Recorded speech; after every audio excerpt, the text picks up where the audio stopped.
که و دانای تو به زمان کس نده کردن برن کس نده کردن برن کرد جندن جنده به قطعه آلا کردن جنده به قطعه آلا کردن هم خوردن رنگ کورو شورشی سردکن کنادیان مدارشان سردکن کنادیان مدارشان کس نده کردن برن کس نده کردن برن کرد جندن جنده به قطعه آلا کردن جنده به قطعه آلا کردن هم خوردن مدیاو کی مصرفین دیمان و پادیمان هر اجتماع دیمان و پادیمان کرد و کردستان کس نده کردن برن کس نده کردن برن کرد جندن جنده به قطعه آلا کردن جنده به قطعه آلا کردن لاوی کرد را گوی سرفی و شیران بابا خوی نشی بکن تاجی جیهان بابا خوی نشی بکن تاجی جیهان کس نده کردن برن کس نده کردن برن کرد جندن جنده به قطعه آلا کردن جنده به قطعه آلا کردن کردنون هر حاضر و آمادنه جان فدانه جان فدا هر جان فدا جان فدانه جان فدا هر جان فدا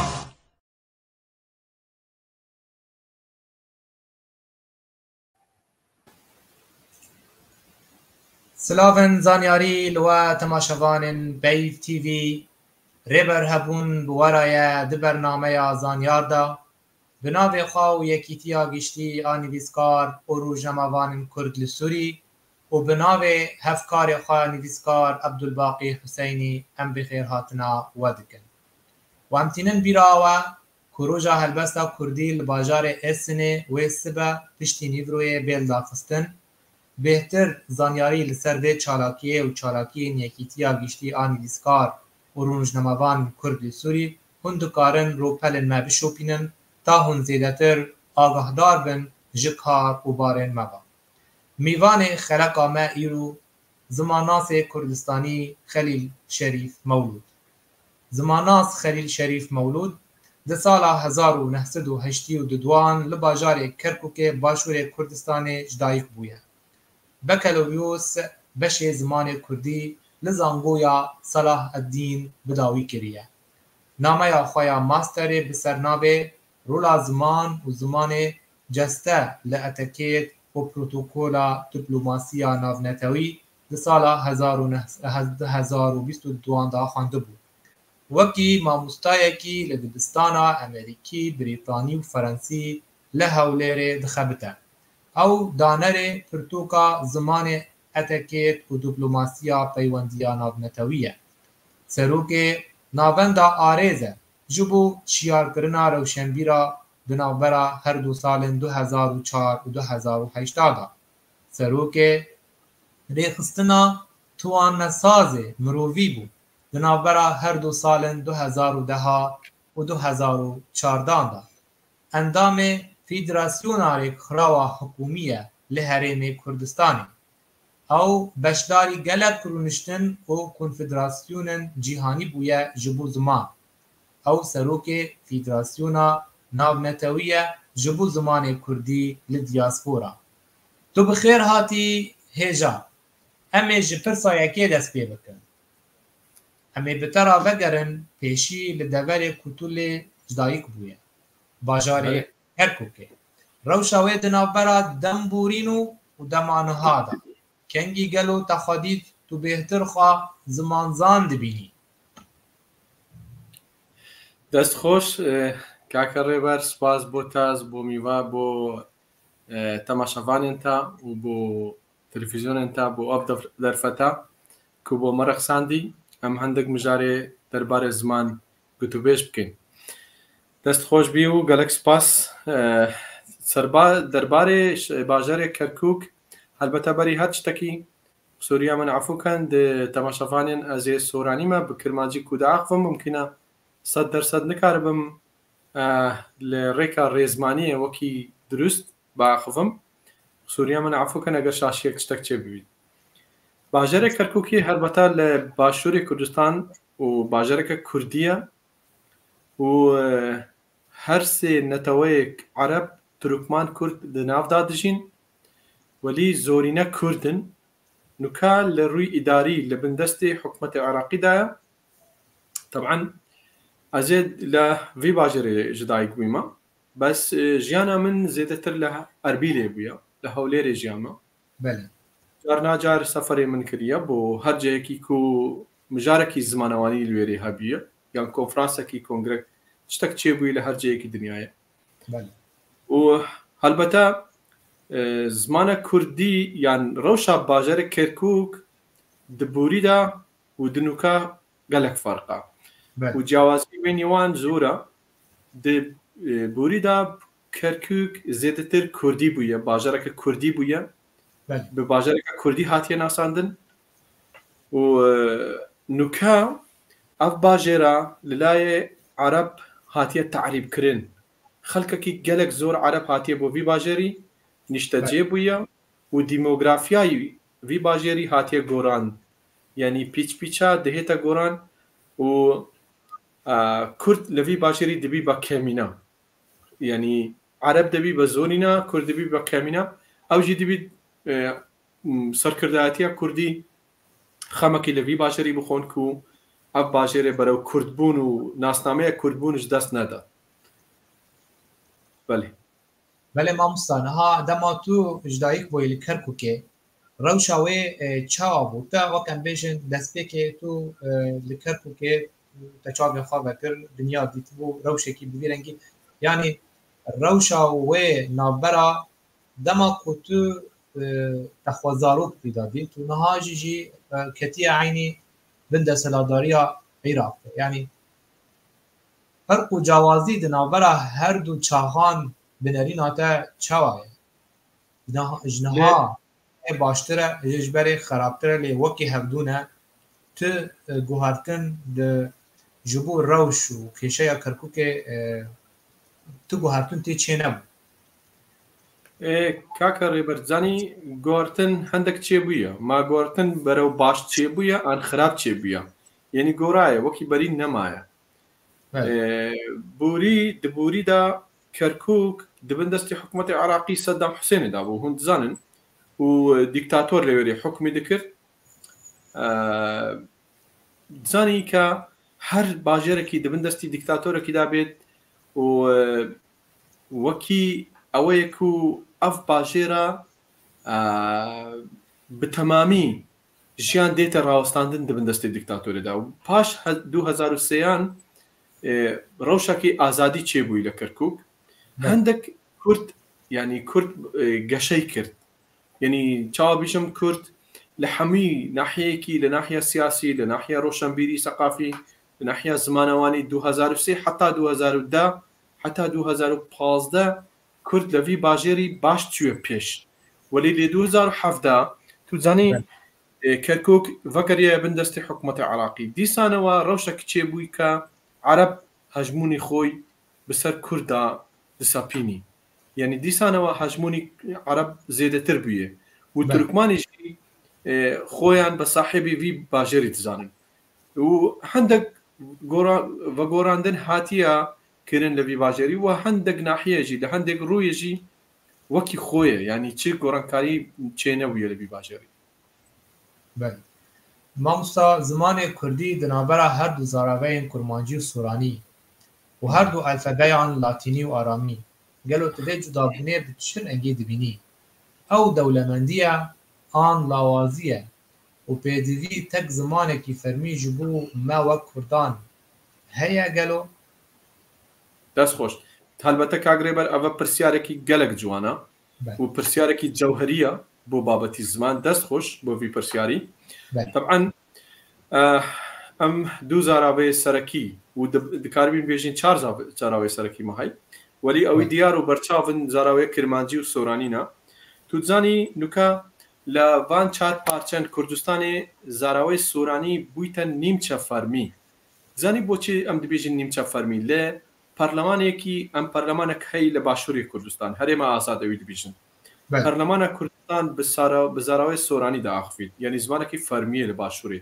و هەر کتابێکی فەرمی و حکومەتە هەرێم حکومەتە هەرێمە دەردەچیت ئەو کتابان بە زاراوەی سۆرانینە. یعنی زاراوەی سۆرانی تا ڕادەکی زۆر بوویتە زمانێکی فەرمی لە باشووری کوردستان. وەلی ئەم زاراوەی کرمانجیژی هەنە، زاراوەی کرمانجی دناحیە زمانەوانیدا دناحیە ڕێزمان گرامەری کچەک لە پێشترە زانی لە سۆرانی ژبر هەندێ زۆر ناحیە ئەزێ زمانەوانم بزانم زانی لە کرمانجی بۆ هەر شتێکی نیشانەیە علامەتە نێرومێ هەی، وەلی لە سۆرانی ئەمە نینە. گەلک شتاندی ئەم دکاربن بێژین لە بابەتێ زمانی گرامەری هەندێک کرمانجی لە پێشترا وەلی کێم خزمەت کرایە، یعنی خزمەت نەهاتیەکردن بۆ زمانە کرمانجی، خزمەتێکی کێم هاتیەکردن هەتانوکە و ئەرشیفا کرمانجی کێمە. زانی زاراوەی سۆرانی ئەرشیفەکی دەوڵەمەند هەیە لە پشتاوی، بەس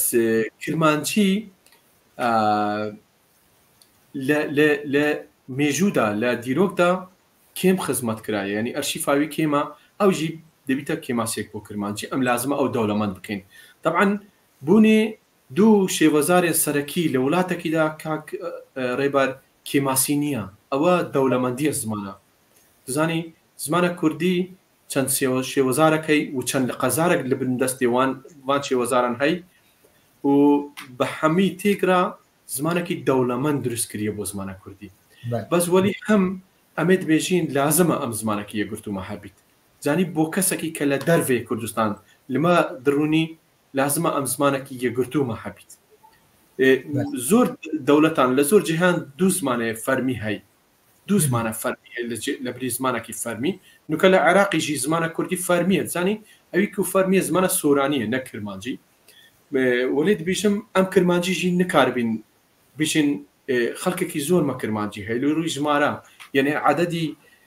کرمانجی گەلەکن. ئەم لازمە عیلاجێک پێتەکردن. ئان هەندێک جار زمانەوان دەبیژن بلا با سۆرمانجی دروست مامۆستا خەلیل دەبێژن کۆ سەدەمێک و هیچ زاراوێ سۆرانی بێتە پێشتە برن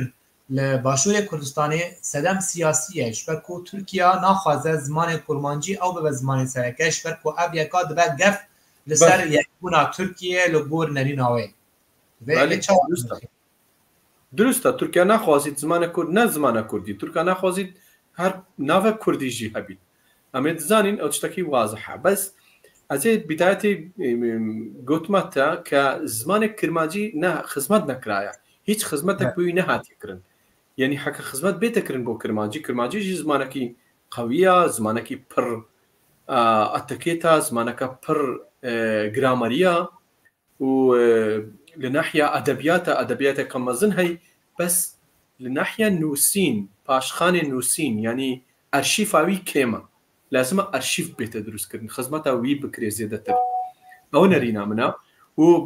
بۆ وی قۆناغی وی مەرحەلەیە کە کورد لە ناودایە باوەڕکەم دروستکردنی زمانەکە یەکگرتوو بچەک زەحمەت بیت. زانی کاگرێبەر ژبەر هەندێ زۆر بابەت هەنەک و زمانەکە یەکگرتوو دروست دەکەن، یعنی زمانەکە یەکگرتوو بە بڕیارێکە سیاسی چەک زەحمەتە بێتە دروستکردن، یعنی دەبیت وەلی زەحمەتە بۆ کوردستانی ممکنە زەحمەت بیت. بەڕای من ئەو یەک و نوکە ئەو دوو زاراوەیە هەردوو فەرمی بن، وەکی نوکە لە گوگڵیژیدا لە ترانسلیتی گوگل هەردوو زاراوەی سۆرانی و کرمانجی فەرمیە بە فەرمی هاتیە ناساندن. و لە چاینا تو زانی چانێ چەند دەوڵەتێکی یەکگرتوویە دوو شێوەزارە سەرەکی جوان هێنا، یعنی تەبیعیە لە گەلێک وڵاتی شێوەزارێکی سەرەکی هەن و زمانێکی یەکگرتووژی هەنە. تو زانی 24 دەوڵەتە عەرەبی هەیە کاکرێبەر، هەر یەک جوان زمانەکە سەربەخۆی هەی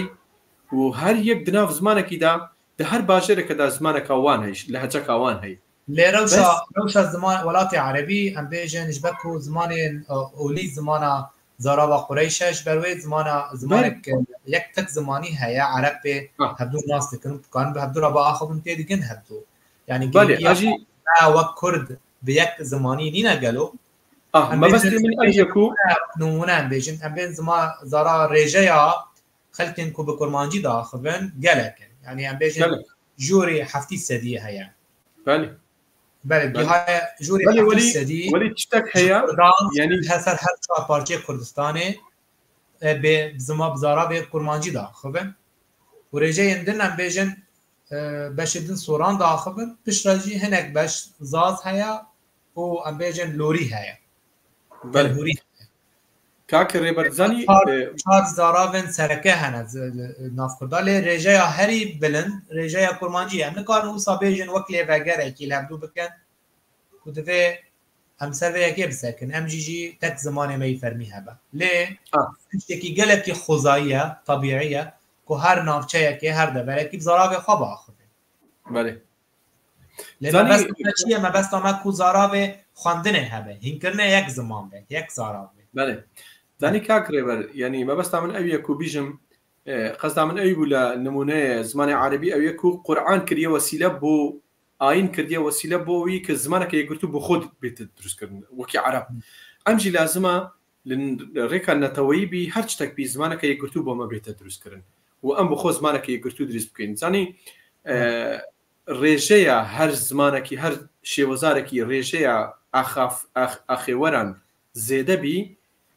ئەوی ئاماژە نینە بۆ ئەوەی کو ئەو زمانە ببیتە زمانەکە فەرمی زمانە فەرمی زانی زەمان دروست دەکات یعنی بە تێپەڕبوونە کات بە تێپەڕبوونە زەمن کیش زمان کیش شێوەزار دەکاربی لە ڕێکە ڕاگەیاندنی و لە ڕێکە ڕۆشنبیری و سەقافەتی و منهەجا و خوێندنە خۆ بسەپینیت ئەو زمان دەبیتە بە زمانێکی فەرمی تو ئاماژە پێدا تا ئاماژە پێدا کو زمانە عەربی زمانەکە قوڕیشیە هۆزا قوڕیش هۆزەکە بچیکن لە منطقة الشام لسعودية ما تشوا كاربي 24 دولة بآخفن بزمان قريشي هوزكي بتشيك أو يعني آين بو السببكي وهرشي وزاركي أقل ناحية روشنبيري لناحية درهنانا كتاب لا راقهاندني فراوان وريكا دامو دزقايا فرمي حكمة دولتي بيتا أخافتن بيتا قسكردن أو دبيت زمانكي فرمي بيتشا ولي بو أفقناغا نوکە ئەم دوو شێوەزار هەی ئەو دوو شێوەزارە هێمایە ئاماژەیە دەوڵەمەندیە زمانە کوردینە ئەوە یەک دوو زۆر تەبیعیە هەردوو زمان فەرمی بیت زۆر تەبیعیە لە چەند وڵات ئەزمموی وسا هەیە زۆر تەبیعیە هەردوو شێوەزار و کرمانجی و سۆرانی فەرمی بیت لە کوردستان و حەکە ئەم پێنگاوەک بچینە پێشتر بکاربین زمانێکی یەکگرتوو کوردی دروست بکەین بۆچێ بۆ خەڵکی دەرڤێ کوردستانی وەکی لمە دەڕوانن وەکی بکاربن زمانێک کوردی فێر ببن شێوەزارێکی فەرمی هەبیت کوان بکاربن فێر بن یعنی دەڕێکا ئینتەرنێتێدا دەڕێکا هەر جەیەکدا وەسائلی تعلیمی یعنی هۆکارێک فێرکردن ما هەبیت بۆ وی زمانی ئەو زمانش کیە ئایا سۆرمانجیە دبینێ سۆرانی و ئەن کرمانجی تێکەل بکەین ئەن بەس سۆرانی بیت ئەن بەس کرمانجی بیت ئەز نکاربم نوکە بیژم کی هابیت دژبەر هەندێک ئەو بڕیارەکە قورسە زەحمەتە لازمە چەندان کۆنفرانس و کۆنگرێ مەزن زمانزانên دنیایە مەیە کورد جام ببین و ئەم پێکفە دیراسەیە بکەین و ئەم پێکفە بگەینە بڕیارێکی کە ئەم کار بکەین بۆ وی بڕیاری پشتی چەند ساڵا دی ئەم بکاربین زمانێکی یەکگرتوو دروست بکەین یا بنەریناتە سیاسەتمەدار یان سیاسەتوانن هێزن مەی ئێرۆ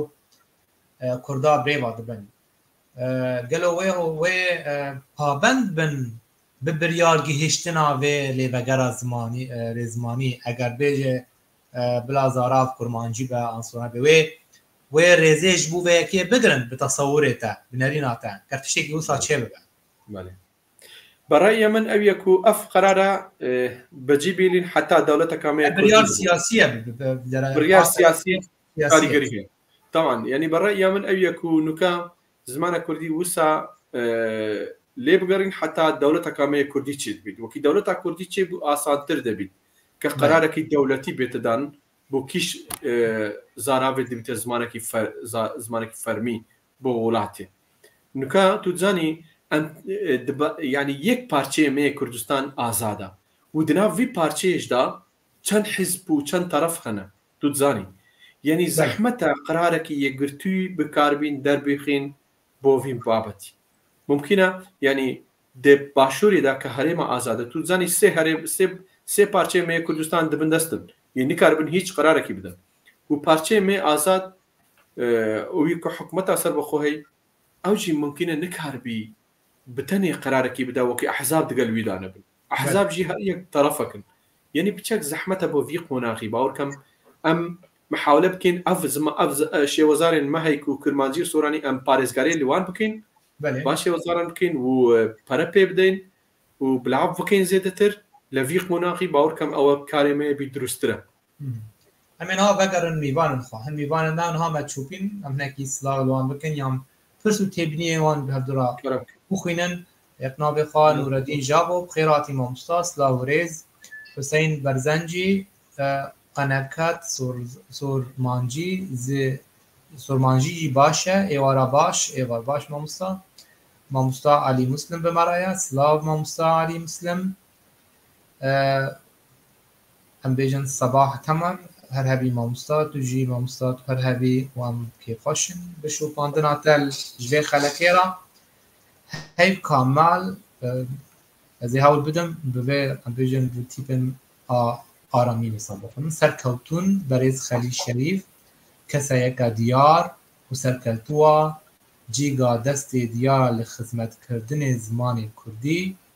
لناوا و دروا کردستان خاونی چندین لیکولینوا و توجی نوایا زانستی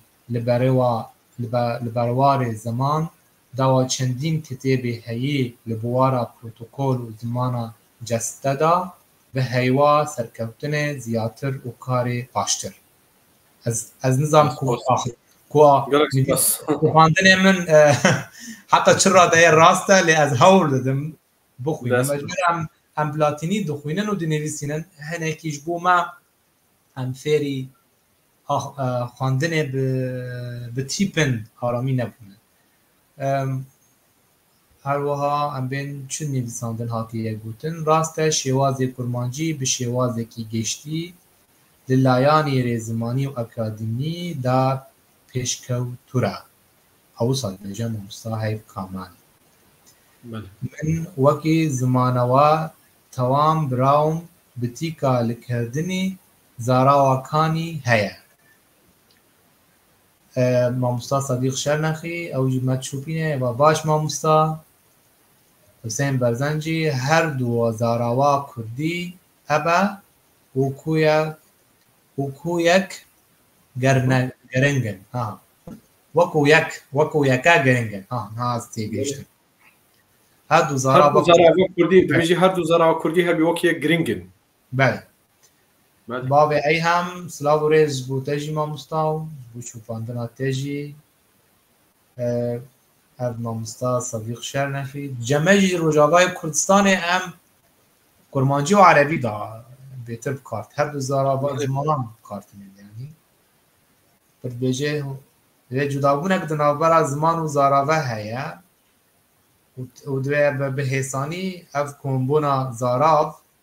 او دکارن وی که چاره سر بکن اگر اف لوگر زمانیش همی آلی کردستان یعنی هر چاپارچه کردستان به مکور هاتن بهتر سر مکور هاتن و اف پی دی وی آخوا به دستهلاداری که روشنبیری به تک دستهلاداری که روشنبیری هیا از منه که تینه گیشته مواتای دستهلاداری روشنبیری چیه؟ ما گلو دستهلاداری روشنبیری جمع کرده هیا نه هم نزانیم تو اگه چاواد نرخینی ماموستا خودی لف وی کومنتی از باشتی نه گیشتم از هنده کومنتانم خیند یک جوان کومنتی ماموستا فهمی کاکی او بسورانی نویساندیا بله از دکارم بخینم نویساندیا ماموستا خلیل آماجا بخالکی گلک گرینگ دا او یکو آخیور هر زارکی زیاده تربون معنای وینیه کو او زاره لازمه بهت زمان فرمی دولتی جبر هنده نمونه کی هنایا او جی او یکو دبیجی او بخول سویدی باور کم مستفهمی دبیجی دانشتوان سوید 1.7 میلیون کسن زمان فرمی سوید اشاره کی بچوکه بناوی شوپینگ کە تەنێ 25,000 کەس وی باژێرە دژین. یعنی زمانە سویدی زمانە زاراوێ باژێرەکیە کە 25,000 کەسن لە وی باژێری وەلی بیە بە زمانی فەرمی سویدی وەلی سوید 1.7 ملیۆن کەسن وکە. بله مناهاج متذكر بو وقت ميناك كي عند زرافه قريش تقاس ام بيجن عشيره بالضبط بكو دس هلادار بو بكو پیغمبر جوان بو ورابون في زرافه بو زرافه قرانه وبو زرافه عرب حميه يعني عرب استفاده لاين يكر كو زمانك يقرتو بخود هاتيه ثاني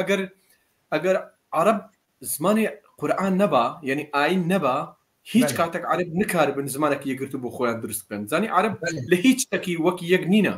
پێک فەنینە. عرب گەلک پەرتەوازەنە، هەر یەک بخۆ دەوڵەتێکیە، هەر یەک بخۆ قانونێکی هەیە، وان نکاربن لەسەر هیچ بابەتێکی پێک ڤەجام بن. جناب عرب هناك دنگ دركتن ما مستطب آخری هناك دنگ دركتن وقتا حسين بحثا کسایتا مصری کر خواست کو زراوه مصری او زراوه فرمی بی للبنان جيجي هولدانك هبو كو بيجن ام فينيقينا خاصتبون كو زرابي لبناني او زرابي فرمي به اللي اب هولدان هاتبون تمراندن نبوا آستا بلند درست كسايات يعني قوتن يعني دنگم في رنگي لجمع كرداجي باورم هيا بيجن بيجن هنبشك جي خلق ماي زاز لباكور كردستاني خونا بينم كرد بيجن ام زازن كسايات اما جدايا بله بمسألة مذهبيته بعلويته تناصرن ودي بيجن زرابه ما زمانه كي زمان علويته يا زمانه كي جدايش كردي دنگن روسا ببینن لا خود زاني كاك ريبر او يعني دجمناني ما كرد هميشه دريكا اعلامي دا دريكا تيكدانا ديروكي مدى كار لسر في بابتي تكنكو ام جدا بكين هر يك جما بيجي ام كرد نينا يعني دزاني اف سالا وساله بوري دنگك جناف ازيديا جي پیدا بكو هندك جوان بيجن كا ام كرد نينا يعني او بلانكي اقليميه دزاني بينغاس وان دشتن بيش ديروكي ما دشيوينن تيك ددن كو ام غمان لسر كردبونا خويا درست ببي يعني او افغان ناچ تسري و ام ملتا كرد ما هوشيار بيت ديروكا خو جبير نكات و بزاني بيكو كرد حمي سرچاوي ما يكا بله مامستا ام هنا بگرنا میوان ها ابراهيم ام بين مامستا ابراهيم نيوز بين ارينا كراست سلاف جتو میوان ترى هيف كامل من وكو زمانوان تواوي باوري من بتيكل كرني زاراوين هنا يعني زاراوي السوراني وباديني بت السوراني كرمانجي تيكل ببيت بودرس كرني زمانكي يقرتو بيجي از باوري من بيجي هاي ميناب مامستا از دما جان دما داخل زاراوي خلا توساكو بيبك عربي تيخم از لي بگرم از بيجم دناف سورانا چ بيب گوتي دوسا كرمانجي كوم بيجن كرمانجي او بيبانينا يعني نزل على ازراد من بيبكي بيبن هناك بيبن سوراني دخنا كردي كرمان جبو زمان كردي زمانكي ساده به پاقش باج بيبن تركي وفارسي وعربي بيوستيا ما بتاكل بني زاراوان هي ابننا منا كساياتيه نظام قلب نريني جبوكو ام وقت زمان كردي پاق بكن جبيبن كودر كتيه ناف دخيل بوياد ناف به آخافتن مدى هم دقارن دوساوان بيب ام كاربينان بيبن عربي ام تركي ام فارسي ام انجليزي بكارن جزارا بندن تيكل بكن دنا زرابي خدا هب چي كي از باورم ويبابي كي باش بگر بفرميات به سر زاني تيكل كدني زراوات كاركي باشا يعني دبيت السبب نزيكيا زراوين كردي دزاني هر شێوەزارێکی هەرچەند لێک نزیک بن ئەمێ پێنگاوەک نێزیکتر دەبین لە دروستکردنا زمانی یەکگرتووی کوردی هەرچەند ئەم زاراوێن مەیە کوردی دوورتر بن لە یەکدی ئەمێ پێنگاوەک دوورتر دەبین پێنگاوەک دەچینە پاش لە دروستکردنا زمانی یەکگرتووی کوردی بەر هەندێک ئەگەر بەێ ئەگەر ئەم بکاربین شێوەزار یعنی وشە زانی زاراڤەت تێکەلێ یەکدی بکەین یەک و دوو بکەین وەکی سۆرانی و کرمانجی ئەم پێنگاوێک نێزیکتر دەبین ئەو هەنگاوێکی گەلک پیرۆزە یعنی جار ناجار ئەم دەیەک و دوو داخڤین و دفەهمین دەیەک و دوو ئەو بێشترە بێترە کو ئەم ئاسانتر دەبی بۆ دروستکردن زمانەکە یەکگرت و کوردی بەێ مامۆستافەرهاد پرسێکوی هەیە دەبێژەیە باش سلاوێن گەرم ئەس پرس دەکەم ji مامۆستای هێژا گەلۆ تو کار هەیە لە باشوور ji هێلا نویسکار و ڕەوشنبیرەوە کو bi tîpin latînî بنویسین an na ev pirsaş bûte dikin یعنی چاوە تێ نەگەیشتم yani em bêjin ti hewldanek heye ew dilgiran e ji nivîsandinên aramî bêjin zivistanên nivîsandin bixwe erebî ye dibên aramî ye dibin dewsa wê tîp latînî bin بەێ زانی کاک ناوێوی چ بوو کۆمنتا هات فەرهاد درێنی زانی کاک ڕێبەر بۆ کاک فەرهادیژی نوکە دباشوورێدا و دێ ڕۆژاوایە کوردستانێدا تیپێ ئارامی و فەرمیە ینی هەمی خەڵک بەڤی پیتێ دخوێنن دنویسن و ئەڤەژی ئاسان نینە ینی ئەم بکاربین بە قەرارێکی بە بڕیارێکی ئەم پیتە ئارامی ڤەگۆڕین بۆ لاتینی بۆچێ ئاسان نینە زانی تو پاشخانێکی گەلک مەزن نویساندن هەیە دەگیرۆکەمەدا بە پیتە ئارامی هاتی نویساندن زانی وەکی ئەم قەرارێکی بدەین پیتە عەرەبی پیتە ئارامی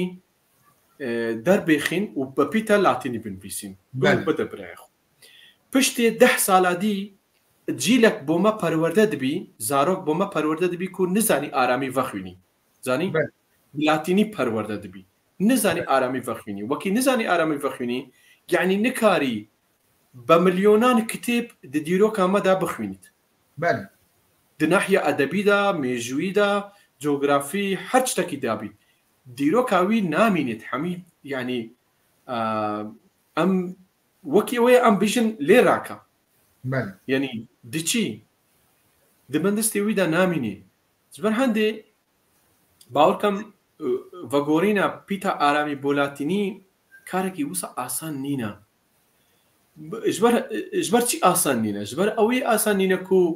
بە ملیۆنان کتێبە کوردی بە ئارامی نویساندیە ئەو هەموو دچی ینی جیلان نوێ نکاری بخوێنی ئەوە پچەک زەحمەتە ئەس 10 ساڵ بگرین لەڤی پاشخانێ مەزنێ نویساندنێ مەیە کوردی دە دیرۆکێدا ئەگنا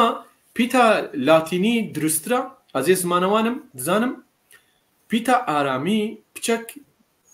بۆمەیە کوردان ئافو پیتە لاتینی بۆمەیە کوردان وەکی بنویسین بە لاتینی باشترە بێترە ژبەر چ بێترە دناحیە گرامەریدا هەندێک ڤاولێ هەنە زانی ڤاولی زۆر بچیک هەنە وەکی بزرۆکە بێژن ئەوی زمانەوان بیکوت زانی ئەس بێژم چێ هەندێک پیتە ڤاول هەنە ئارامیدا دەرناکەفن د لاتینیدا دەردەکەفن دنووسینەدا و هەندێک شتێ دین هەنە پچەک لاتینی بەهێزترە قەویترە د ئارامیە بەس ژبەر خاترێ پاشخانێ پەرتوکێ مەیە دیرۆکی مێژووی ئەدەبی یعنی نیکاربین کارێکی ئاسان نینە 10 ساڵ بگرین ئەن لە پیتە لاتینی مامۆستاکە چێکشتەرامی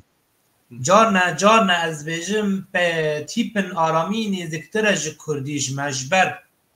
yekem rojnama derketibû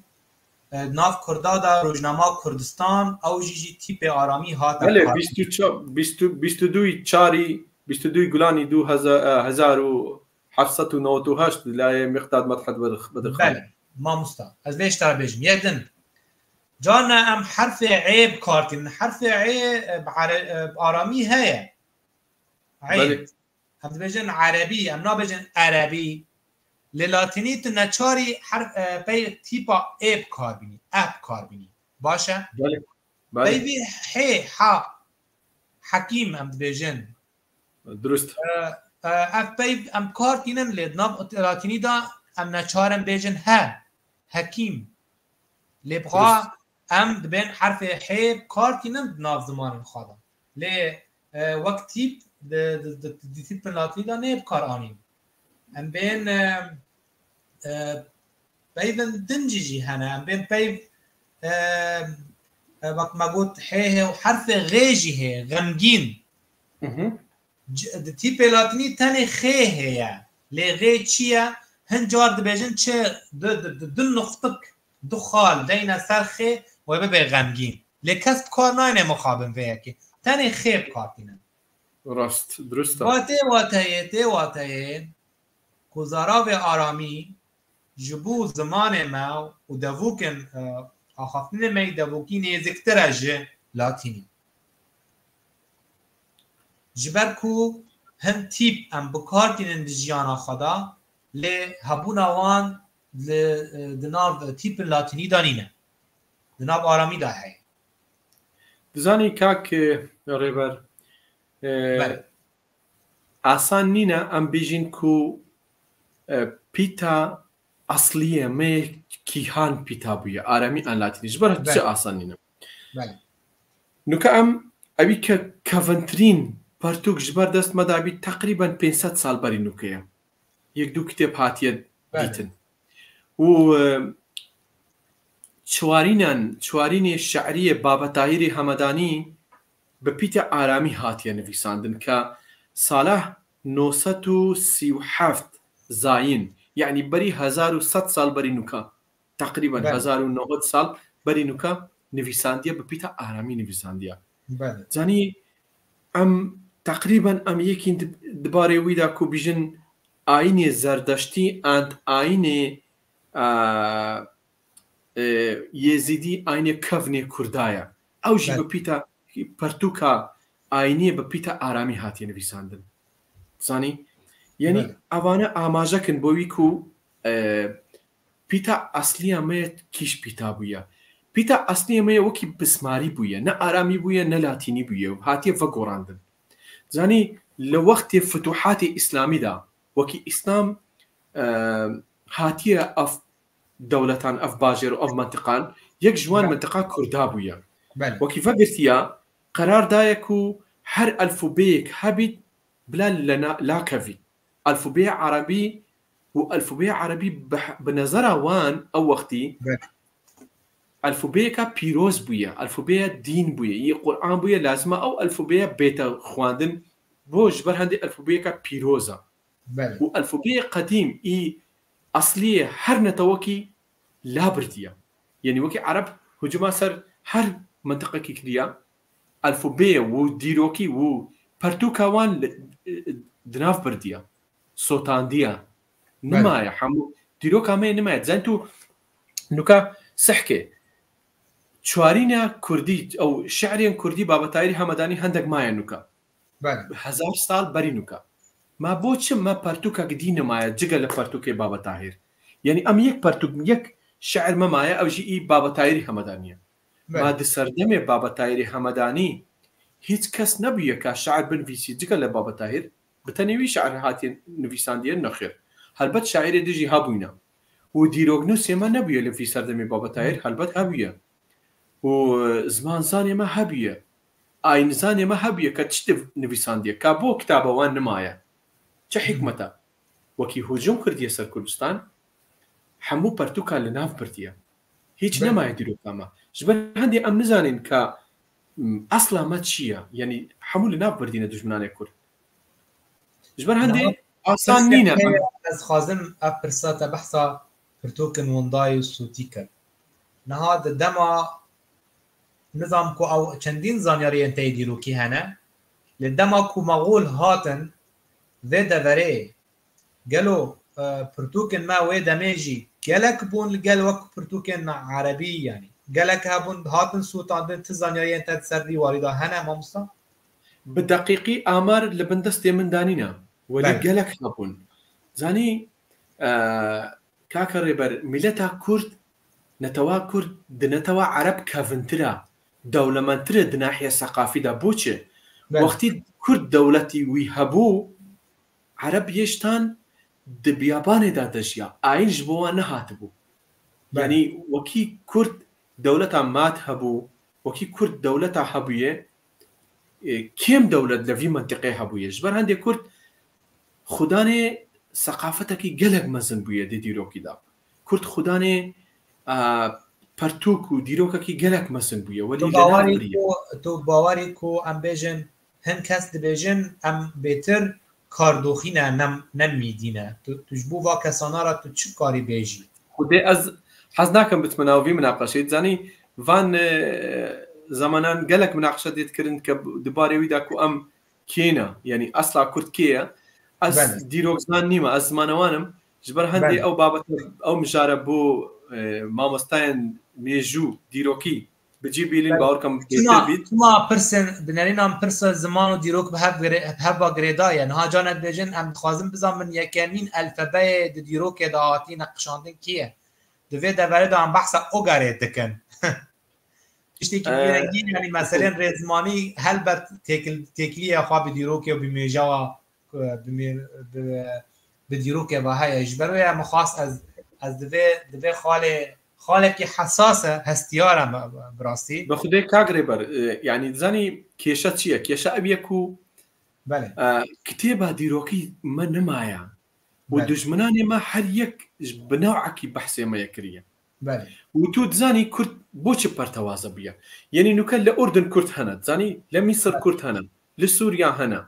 لهندك لإسرائيل هنه لهندك جهة دنياي كرد هنه بري 500 سالا بري نوكا كرد كوچ كريه بو فان منطقه بوچه كوچ كريه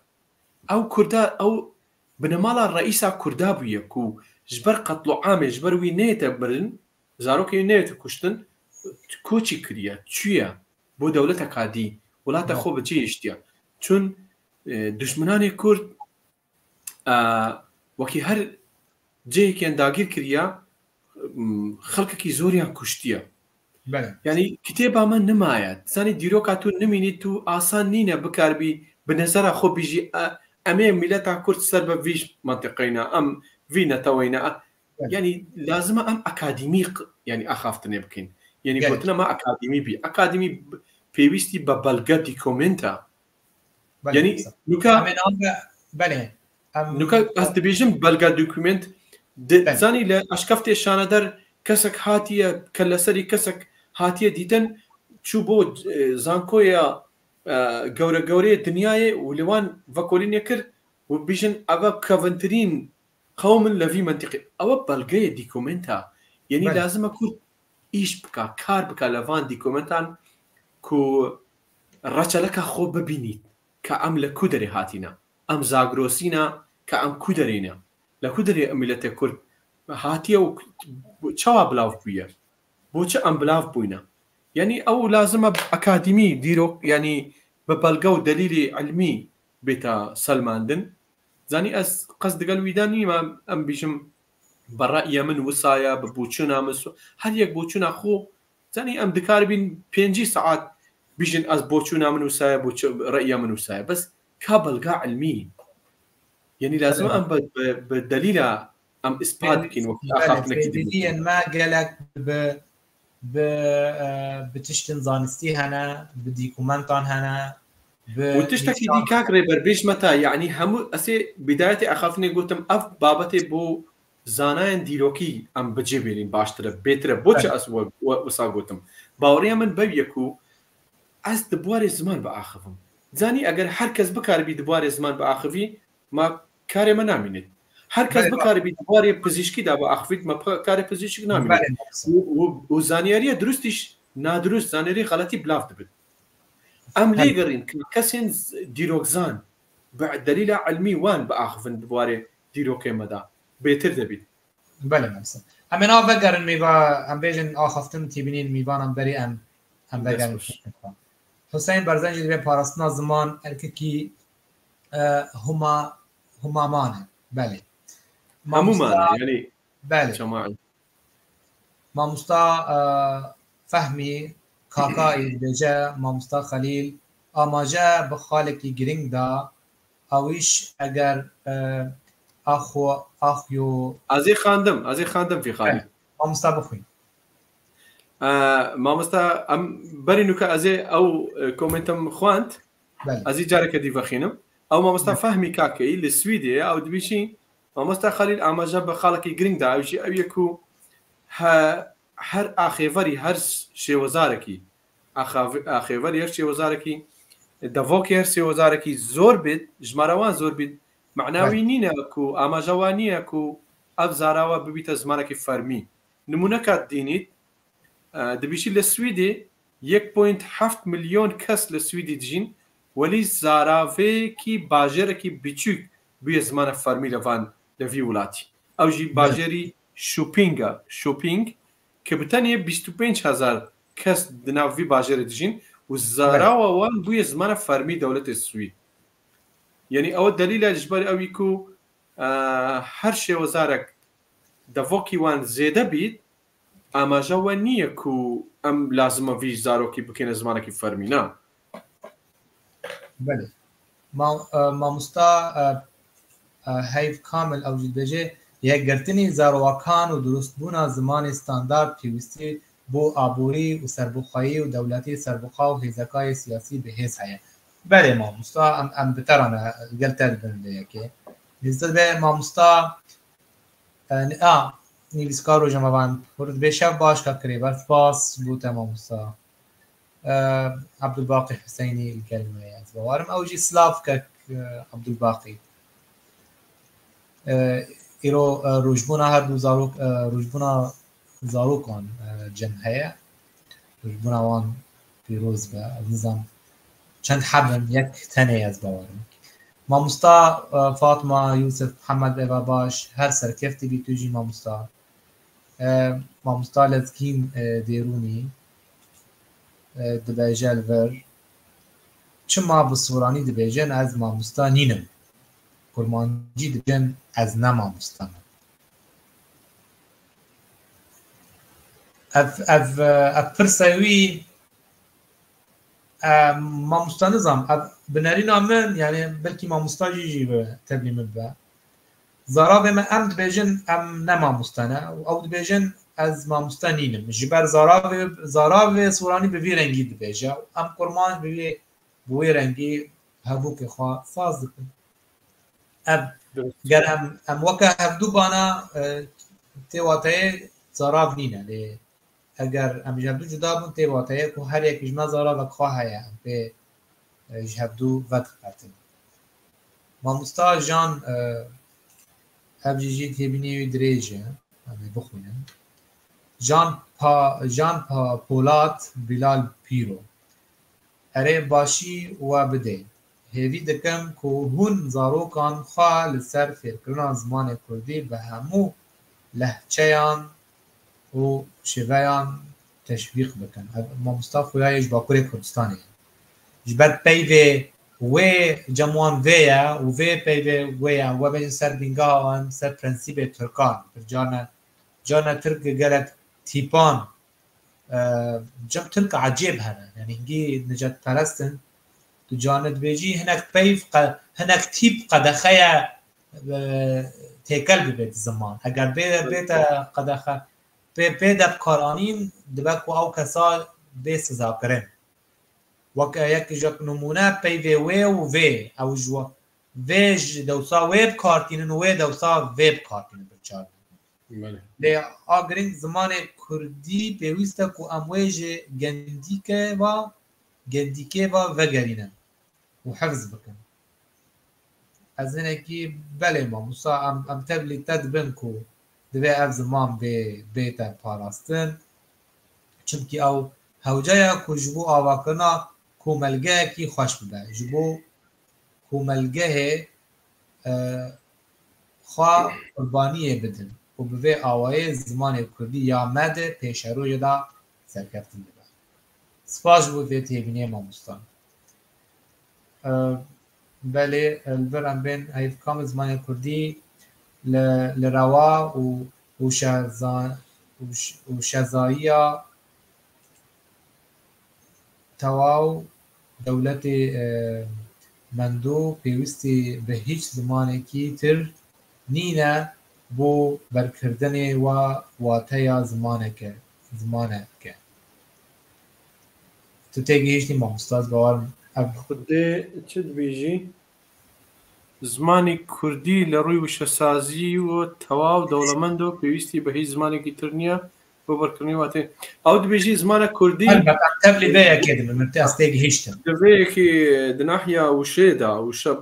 زمانێکی دەوڵەمەندە و حەوجێ بە هیچ زمانەکەی دینینە بۆ تێکەلکردن ینی ئەم ئیسوادە لە عربی ئەان تورکی بکەینیان شتێکی بسا بەێ ئەز واتەیە تێکەلبوونێ چییە نەکو ئەز من دەوسا کەوانوان زمانن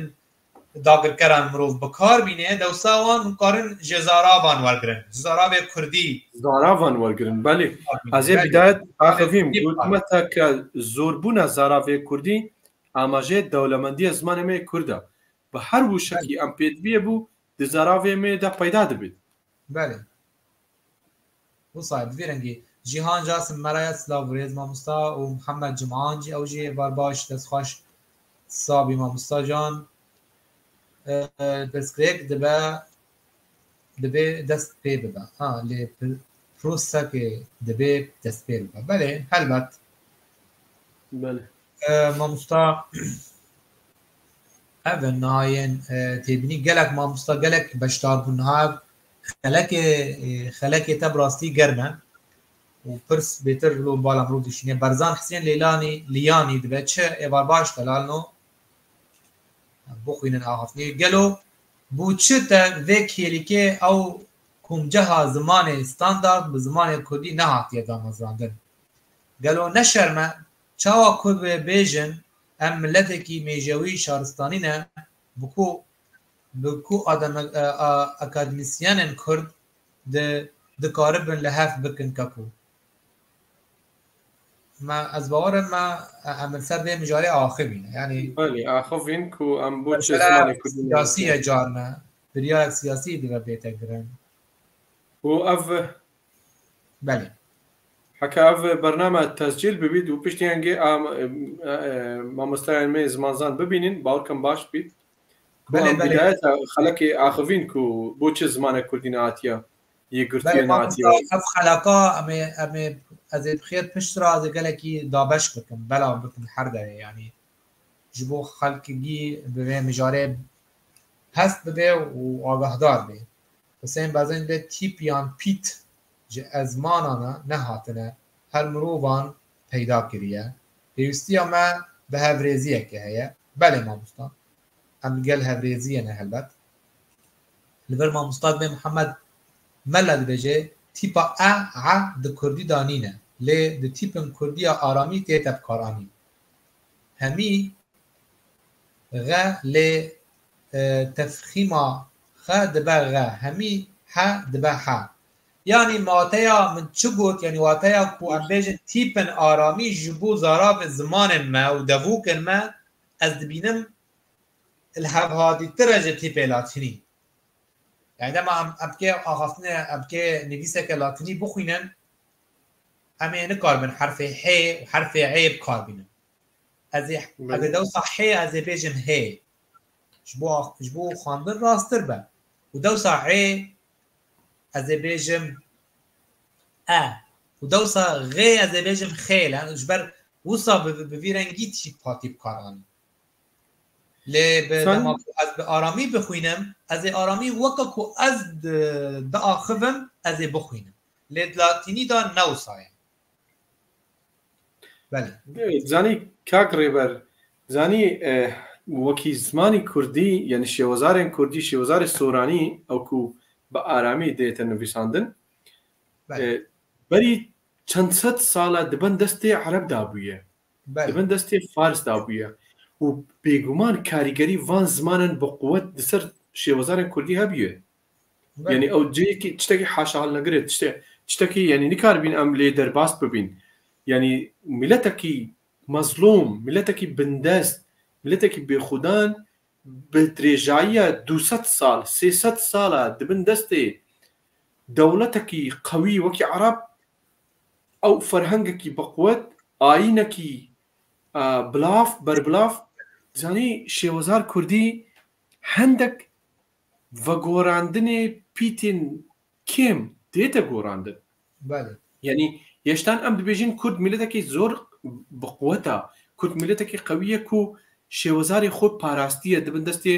وان دەوڵەتان بەهێز زلهێز بە درێژاییە چەند سەد ساڵان کورد نەخودانی دەوڵەتێکی بووە نەخودانی فەرهەنگێکی بووە کورد حتا خوندنی زارۆکان بە کوردی نەبیە یعنی هەمی 20 ساڵە ئەم کورد دکاربین بە زاراوێ خۆ بنویسین و بخوێنین زارۆکێتمە بە درێژایی چەند سەد ساڵە کورد بزارۆکەی خۆ نەنویساندیە نەخواندیە ئیعلام ڕاگەاندن بە زارۆکێ مێ نەبووە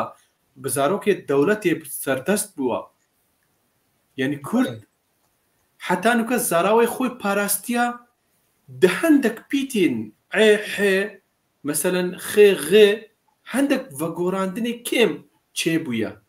ئەوشی پیچ نامێنێت یعنی 20 ساڵە مەیە کورد دکاربین لەسەر زمانی خۆ بە ئاخوین زمانی خۆ پەرە پێ بدەین زمانی خۆ گەشە بکەین و ئەوژی باوەڕکەم حالەتێکی تابیعیە یعنی مامۆستا فاتمە یوسف بێژێ بۆ چ خەلکن بە سۆرانی قسە دکەن بادینی تا ناگهێن و جارنا ناکۆکی دروست بن ناکۆکی ناوبەرە زاراوێ بادینی و سۆرانی چما پەیدا بدەن مامۆستا فاتمە دێت پرسێ دکێشتن بۆچی خەڵکین بە سۆرانی قسە دکەن و بادینی تێناگەهێن و جارنا ناکۆکی دروست بن وەڵا مامۆستا فاتمە ئەزێ سۆرانیمە دبادینی هەندێک دفەحمم دبیدایەتێ وی خەلقی ئەز ئاماژەم بەوی کرد و ئەم دزاراوێن یەک و دوو فەهم ناکەین ئەو کێماسیەمەیە کوردایە یعنی لازمە ئەم نێزیک بین مەسەلەن ئێستا ئەو بەرنامەیە کاکە ڕێبەر یعنی هەوڵەکە بۆ نێزیکبوونێ سۆرانی و بادینی یعنی هەر بەرنامەک هەر خەلەکەکە هەر شتەکە هەر کۆنفرانسێک بۆ نێزیکیە سۆرانی و کرمانجی سۆرانی بادینی بێتە کردن ئەو ئەزێت دەستخۆشیە دکەم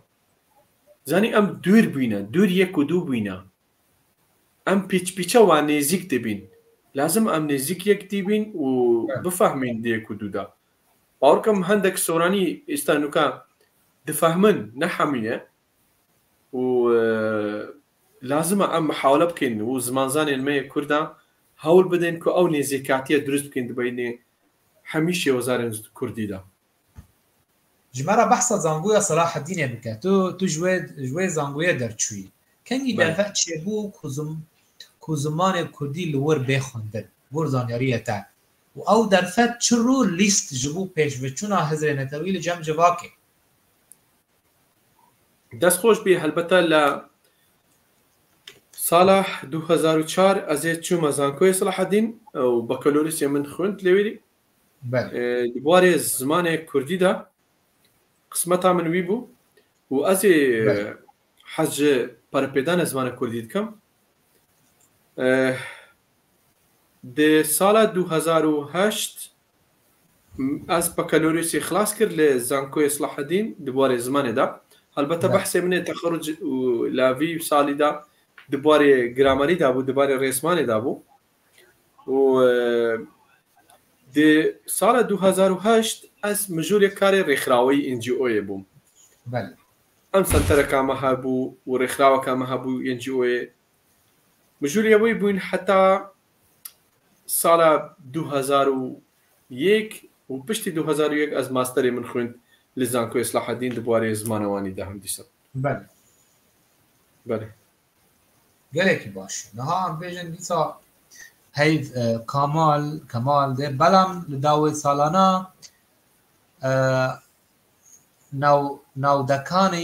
ناودەکانەوە زمانی کوردی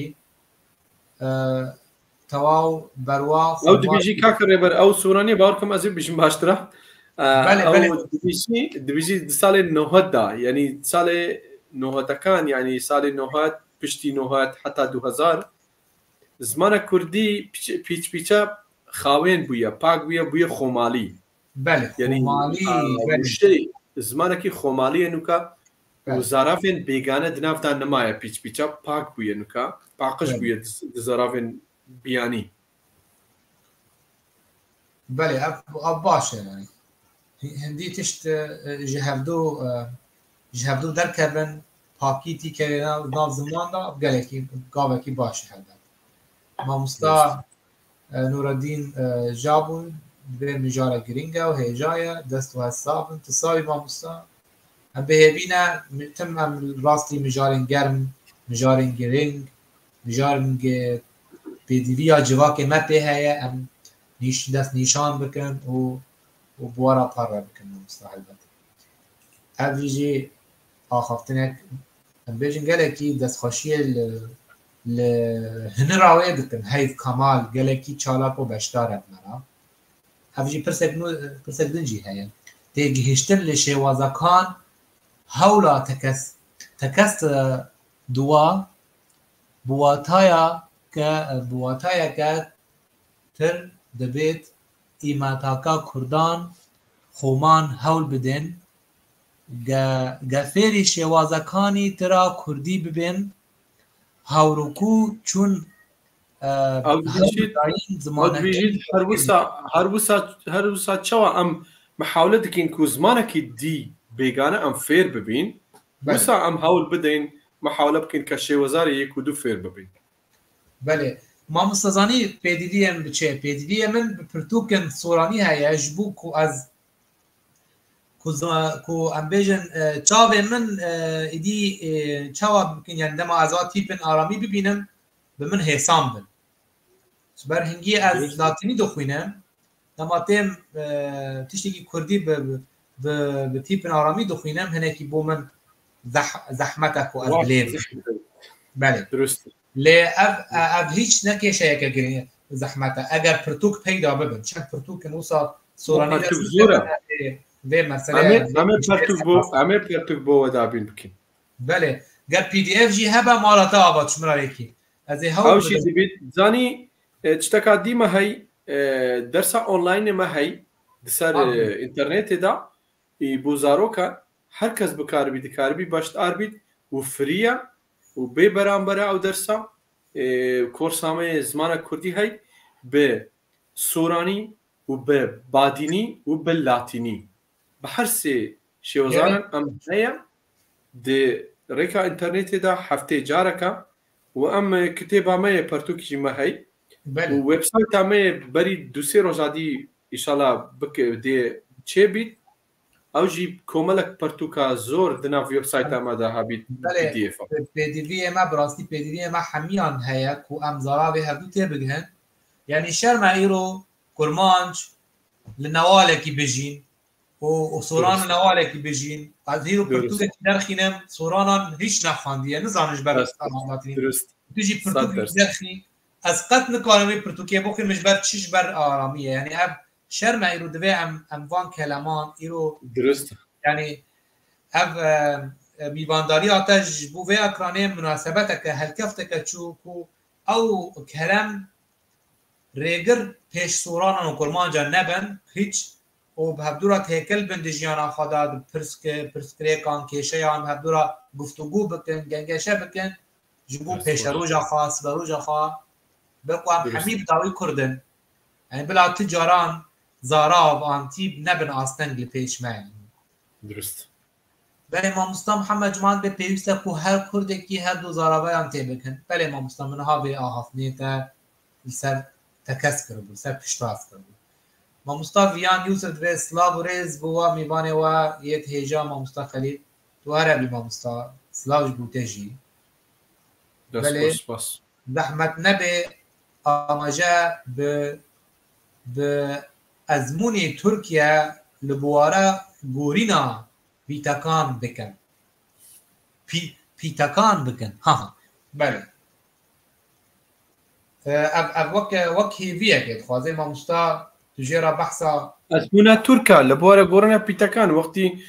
كمال اتاتورك لسال 1921 هات و بيتا لاتيني دانا و غوري و حمي كردا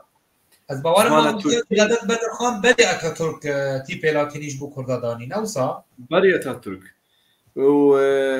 او وكي بيتا لاتيني دانا زاني بوان مشكلكي قلق مزن تشيبو بله جبرحان دي ازي بدايته قوتم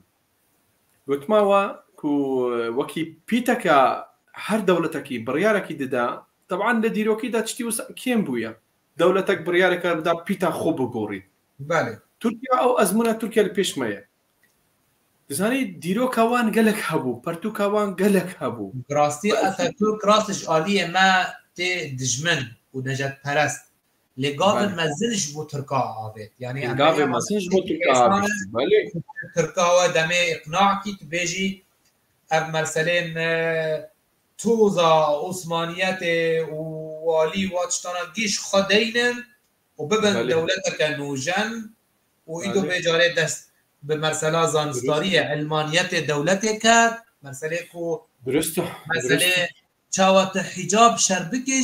سر پور جنیراکی حتی روزا ایرو ام مخابن کرده ما وزگرن پاش وزگرن مثلا حجاب و شربکان لی او دوا چاوانا گابن مزن آویتن جبو زانستاری دولتی علمانیت دولتی گابن مزن آویتن تو گلک ریفورم گلک چاکسازی گلک ریفورم بو زمان خو کرد بو زمان ترکا گلک کاری مزن کرد زانی نوکا ترکیا د اساس يعني اساسي اتاتورك نبا نوكا دولة الترك بس ندبو بله نوكا زمان التركي بيش باتشويا كلك بيش باتشويا تزاني يعني الترك قبيلك بتشوك بون لما دقعنا دولي هاتينا يعني نوكا او زمان تركيا بو يك زمان الجهاني دا يعني بيش باتشون كلك مزن او جي بيش باتشون بو كي دقر بو اتاتورك فدقر يعني او كر او داس بيكا او بو كزمان تركي وصل كر واجي كبيتا غوري بو بيتا الفوبيا ارامي الفوبيا لاتيني زاني وان ديرو كوان لدستشو يعني بيويست بو كاوحمو ارشيفا وان هيا بهزاران كتيب برتوك هيا فاغورن بو لاتيني اوجي كاركي جالكسي مكبو يعني بوي است بيجمتا دروست کردن زمانه که یکرتی کردی آن دروست کردن آن فاگورینا پیتا آرامی بولاتینی هر قراره که لفان قرارن لازمه بیتا پاش دروست کردن دولتا کردی وکی دولتك هبی لازمه خدمت زمانه بکا تو اگر قراره که بدی پیتا آرامی نمینید بلا پیتا لاتینی بد لازمه بمليونان كتب بیتا ترجمه کردن بولاتینی يعني بيت نفيساندن الآرامي بولاتيني بيت الترجمة كرن خو أم نكاربين دست هالجرين لفان بارتو كان كوديرو كما بابو بابير ما هاتي نفيساندن بمليونات كتبات ثاني بارتو ما شاد كاربين بيجين فان مليونات كتب لحمي بوار جيان هاتي نفيساندن أم بيتا خو الآرامي بقورين بو لاتيني فان بارتو كان فريبدين بلا أم بسوتينين شون وكي الفوب وكي بيتا دغوري بولاتيني جيلا نوي زاروكا نوي وكي دبستاني دا دخوينن نكربن آرامي وخوينن او دچي لازم بوان بيت ترجمه كرن او جي رأسما سرمايه كي قلق مزن بيدفيد يعني دناحي آبوري دا دناحي مروي دا كاركي مزنه آسان چي نابد يعني او تشتانا باوركم لفيق مناخي بو ما خدمت کردنی وید وان دو زاراوی سورانی کرمانجی ام خدمت وید دو زاراوی بکن و محاوله بکن ام زمان زان کردی نتاو پرست ام محاوله کن وان دو شوازار نزیکی یکو دو بکن او کار مزن ما او یکو لوی قناقی ام بکن انجام بده بله حسین برزنجی دبیجه نا آتاتورک 1903 تیپلا گوهران لجلت بدرخان پشتیوی به 3 سالان هات و تیپ کردی ترلاتفان بله مامستا هیف کامل بجه فدراسیونا اما بخونیم دی مثلا فدراسیونا نیو دولتی زمان کردی رو لکی گرینگ و برچاوا هیا ل پرورده کردن مندالانا کردی فر کردن زمان کردی ل دوار کردستان تا دیاسپورا بله توانیانا زمان کردی لا کردان دیاسپورا ببا هزا ناستی که خواه بناسین بله باشه بابا گره بودم ببینم بردوامی او دبواری فدراسیون زمان داخفی بله راست دوی دولت به قرار بریاری بده بو گوارتنا تیپان ما مسلم بگرنه پرسن خواه جی تماشاوان را بحثا ناونیشانا پرتوکا خواه آن نامه یا ماستری بکن پیزیویا وی بجاره چیه و چی هیچ تو وی بابته هل بشه بله نامه ماستر نامه من دوباره زمان کردی دایا بله د زمان کردی زانی گلک لقفه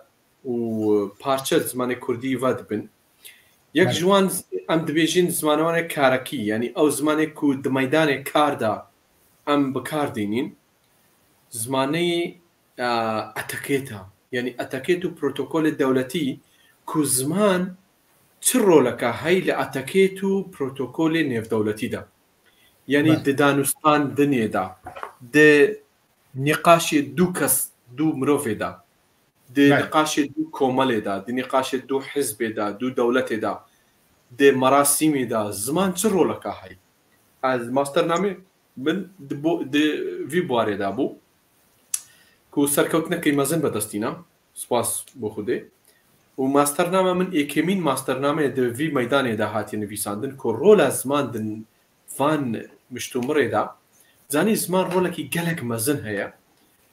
دەبوارێ پەیوەندیە نێودەوڵەتیدا یعنی ئەم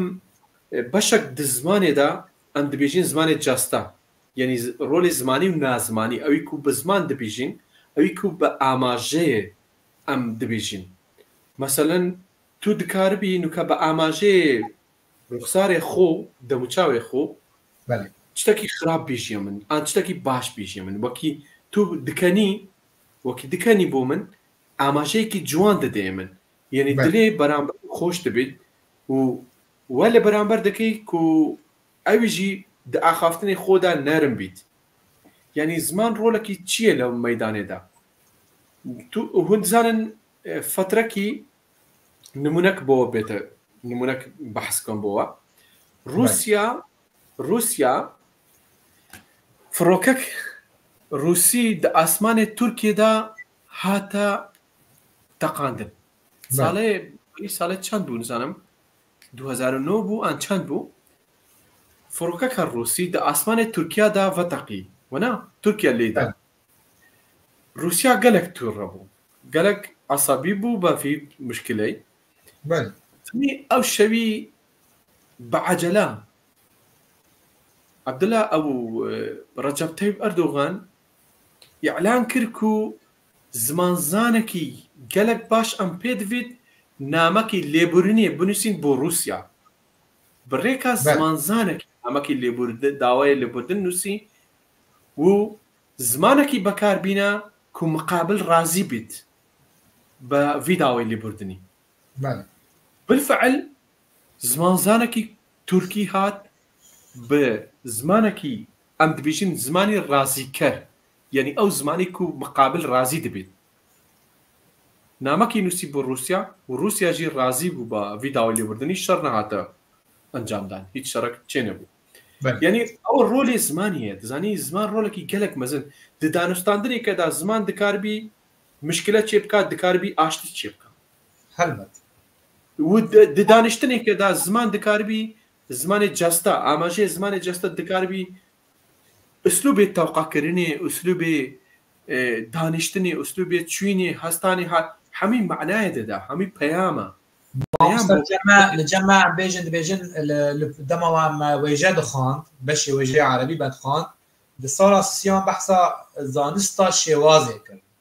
زانستا شێوازێ یعنی علم الأسلوب عەرەبی بێژن يعني ستايل تهبه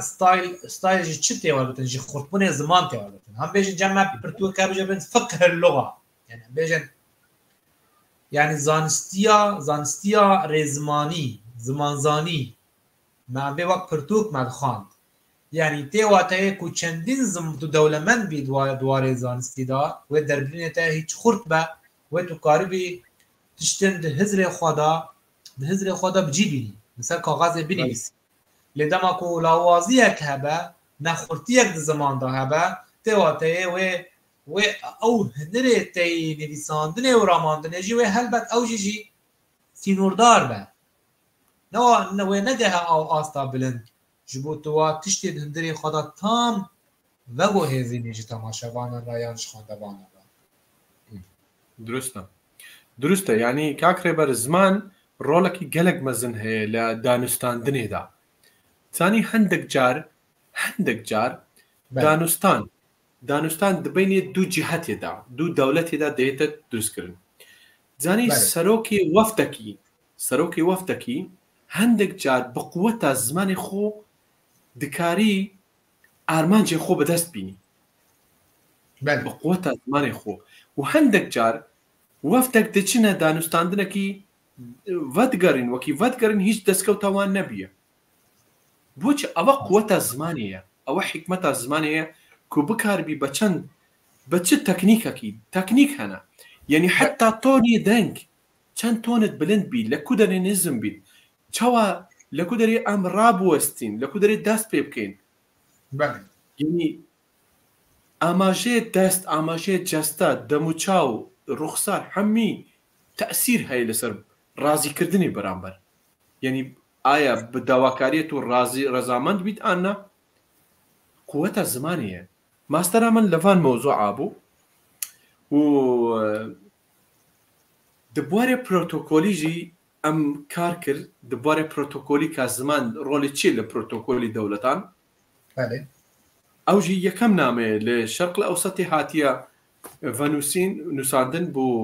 دنامەی ئەکادیمیدا هەلبەتە 4-5 پەرتوکامەیە کوردی هەی دبوارێ پرۆتۆکۆلێدا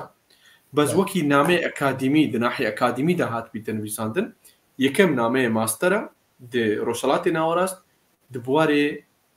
زمانی پرۆتۆکۆلی هاتیە نوویساندن بله و ئەم مەبەستەژی هەر سێ پرۆتۆکۆلی هەرێمە ئازاد ئی حکومەت و سەرۆکایەتی کۆمار و سەرۆکایەتیە پەرلەمان دەگەل مەدا بوون ئەم کوردستان وەکی نمونەکی وەرگرت ئەم بە شێوەیەکی گشتی لەسەر زمانی پرۆتۆکۆلی ئاغڤین و کوردستان وەکی نمونەک ئەم بەحث کرد ماستەرنامەیە خۆدا و ئەمژی ماستەرنامەکی سەرکەفتی بوو ئەمژی دەکەین دەبیتە کتێب و بلاو دەبیت ئینشاءالله لە بله مامۆستا هم بدر دو دوکومنتری میوان خواب آخر بخونیم هیف کمال به زمانوانه کارکه پیکوا بستراوا همو زانستکانی به زمانوات واتا لریگه ها زمانوا دتوانین لهمو زانستکانی ترا دا بناخذی ئەو دەبێژی زمان یعنی هەر زانستێکی گرێدرایە بە زماندا یعنی ئەم دکاربین هەر بوارێکیدا زانستەکانی ئیدن بکاربین بەحسێ زمان بکەین ڕۆلا زمان دە هەر زانستێکیدا بله نها هم بجن ما مستاکە دنجی ئەوژی دنیویسەنا بوێ حەلیمە کەژۆ بێژە یە بار باش مامۆستایان گران بووها ئەس زانم زمانێ مەی کوردی دەریایە پەی بۆ زاراڤایانە لێ من پرسێک هەیە دەما کو من خوا لە ڕۆژاوا فێری زمانی کوردی کرد پشتی ئەزمون ئەمە باوەڕنامەیان خوا وەرگرتن لەسەر نویسی بۆ باوەڕنامە لێ گەلێک جاران ئەز دبینم لەسەر دنیویسن فێرنامە گەلو یا ڕاست درستە ئەو کو ئەم بنویسن فێرنامە یان باوەڕنامە ئەس باوەڕم بنەرینە من بەری کو مامۆستا خەلیل بێ بەرسivê bide باوەڕنامە وەک تەرجەماکە ئەم بێژن وەک وەرگەڕاندنێکە تیپگرە ji عەرەبی bi عەرەبی بێژن شەهادە ئەو jî باوەڕنامە ji wê tê ji wê وەرگەڕاندنê tê nêrîna min مامۆستا tu vêyekê çawa dinirxînî خودێ ئەس لە ڤی کۆمنتە باش تێ ناگەیشتمە کە تو بکاربی کورتەکی بۆ من بژی بەێ مامۆستا بێژە بەر وقتی ئێوار باش مامۆستایان گران بووها ئەس زانم زمانی مەیە کوردی دەریایە پەیڤ و زاراڤایانە لێ من پرسێک هەیە دەما کو من خوا لە ڕۆژئاوا ڕۆژاوای کوردستانê fêrî zimanê kurdî kir piştî ezmûna me em piştî imtîhan me bawarnameyên xwe wergirtin bawarnameyan şehade yanî bawarnameya xwe girtin û li ser nivîsî bû bawarname lê gelek caran ez dibînim li ser dinivîsînin fêrname yani فێرنامە ئەو دبێژی فێرنامە دروسترە ئان باوەڕنامە بەێ کی جانێ دروستە بنەرینەتە طبعا لە سۆرانیدا نەدبێژین فێرنامە نەدبێژین باوەڕنامە ام دبيجين بروانامه بروانامه باورنامته ام نام باورنامه جباوريه وبروانامه يكن جباوريه هي بله باوري جباوري نامه يعني يعني تو هاتيه باوري يعني زانستا تو هاتيه باوري هاتيه قبول كرن اويا بس فير نامه بكار ناهد بله از باورم دم مجبو پرسن میوان نه می هول بدن هول ما دم مجتن بو رجه یا میوان ای مچوپین کمتر ده می هول بدن وان پرسن مایجی ام بکرتاسی برسی به اشتوار گرن مامستا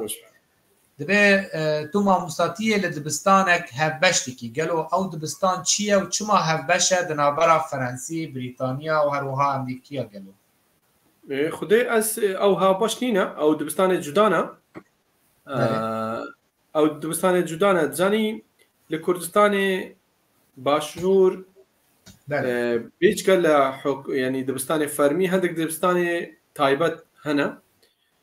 وكي دبستان بريطانيا دبستان فرنسية دبستان ألماني هنا وسويديجي إن شاء الله بدبيت وما مستعلم برا إن شاء الله بدبيت وعندك دبستان تايبت هنا تزاني جوازي كي قالك مثلا نينه لما بيني فان دبستانين دا وهر يك جوان منهجك تايبت بخوها يبو بخواندن ولي هر دبستانك لباشوريا فات بيت إجبارية لازم زمان كردي بيت بخواندن يعني أول هنگاوك قالك بيروزا كو وزارة پروردي حكومة هرم آزاد أو قانوني لسروان فارس كريا كو هر دبستانك حابيت لازمه زمان كردي بخوي وأمي زمان كردي دين لفان دبستانا وزاروكي فان دبستانا قالكن هندك جوان أوروبينا هندك جوان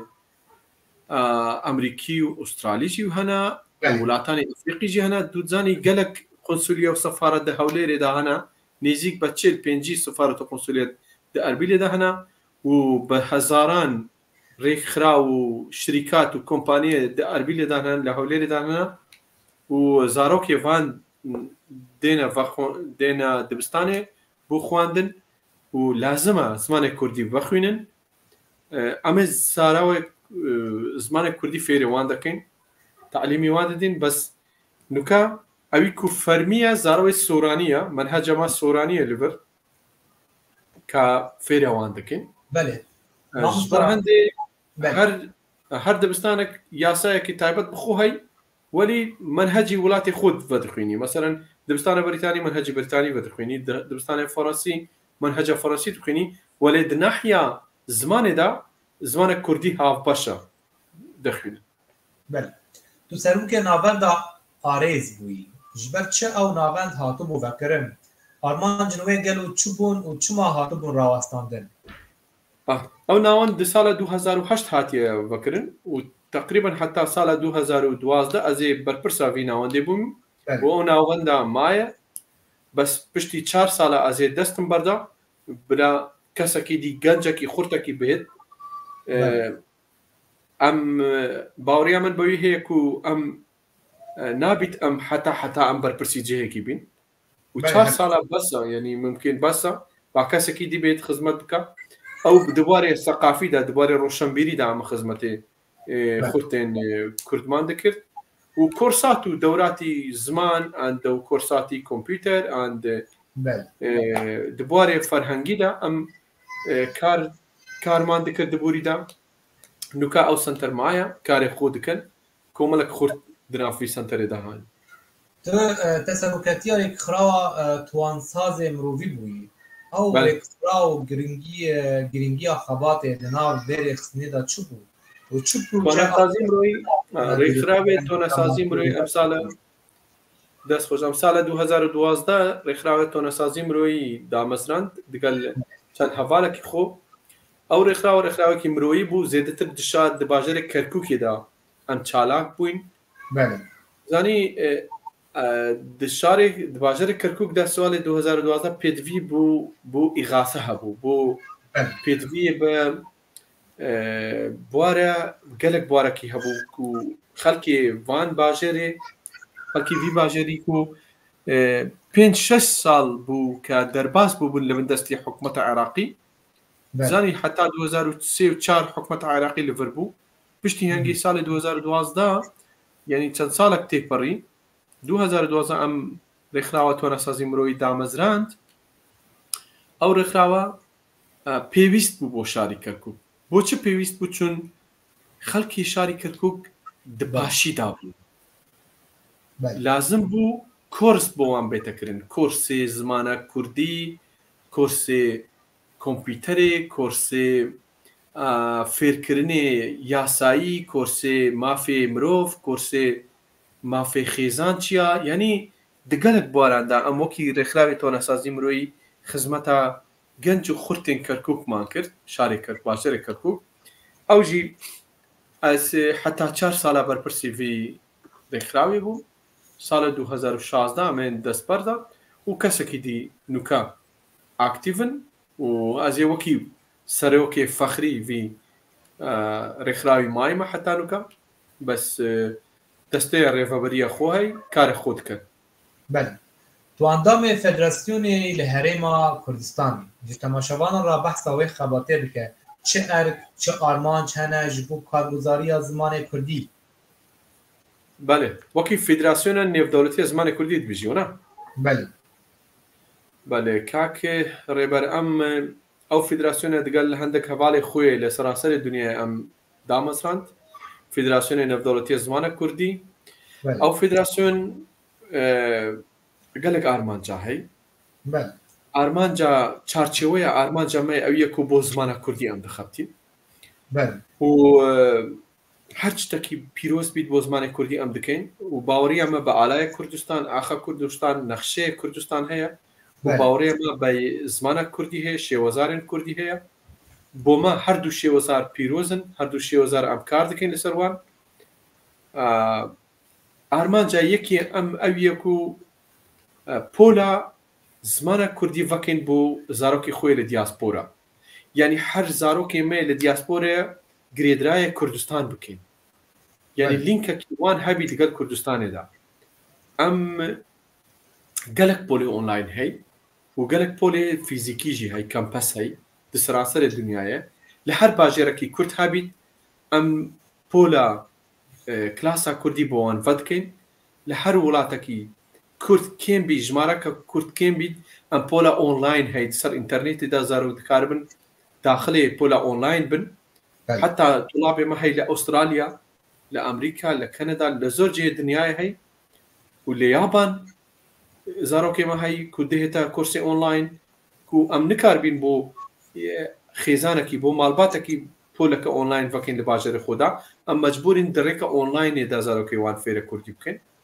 یعنی ئارمانجامە ئەو یەک و زارۆکێن مەیە کوردی لە سەراسەری دنیای ناسنامەی خۆ بزر نەکات ناسنامەی خۆ ون نەکات لەسەر کورتبوون و زمانە کوردی بمینێت ئەو ئارمانجا یەکی ئەمە ئەو یەک و گەلک ئارمانجامەدی هەی بەس ئارمانجێ هەرە سەرەکی ئەمە ئەو یەک و زارۆکی کوردی کورد بن حتا مەزن دەبن هەر کورد بن بە کوردی بمینێت بەڵێ مامۆستا ئەم ببێ هەپەیبینێت گەلتە گەلێک خۆشحاڵ بوون پەیوەتە داوی هەبە ئەم حەزەکەنیش دەبیسن فەرموو دەست خۆش سپاس بۆتە بۆ تەلەڤیزیۆنێ تا هێفدارم سەرکەفتی بی و ئەف مژاران بەردەوام بیت و گەلک مژاری پیرۆزن دوبارە زماندا و ئەم زمانزانێ گەلک مەزن هەی لە سەراسەری دنیاە و پێشنیار دەکەم کە چەند هەر جار نەجار چەند زمانزانێکی بینیت دوبارێ زمانێدا بە ئاخڤن و خزمەتەکە گەلک مەزنێک کوردان دکن و دەست خۆش بیت توژی گەلکماندی و پرسیارەتە گەلک جوان بوون سپاس بۆ ئامادەبوونە تەماشەفانێنمە